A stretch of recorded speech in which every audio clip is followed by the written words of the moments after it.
I'm here today to talk about 3 additional announcements about the transition process. I'll start about the creation of the Transition Advisory Councils.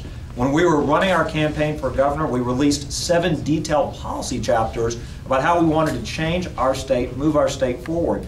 We're going to form 7 advisory councils based on those policy chapters and 2 additional ones as well. The people of Louisiana made it clear last Saturday they're ready for that change, they're ready for that fresh start.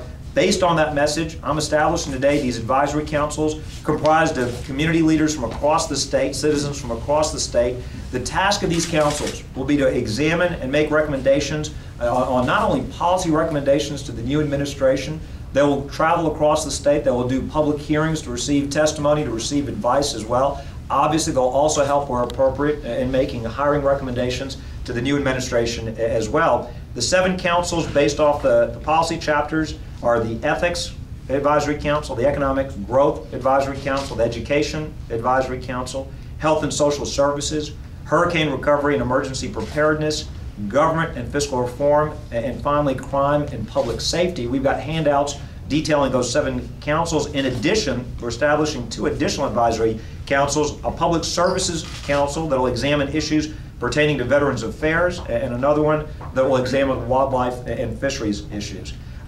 Several of these advisory councils will have subgroups as well that will look at specific areas. For example, the one on economic growth will have a subgroup looking at transportation. And again, you'll have those details in the handouts.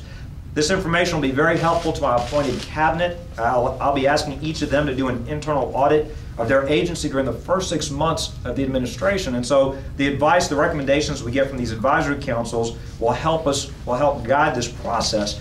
As part of this overall review, we're going to ask these councils to formulate a report of recommendations for improvement, to identify immediate action items, and again, when appropriate, to make personnel recommendations as well.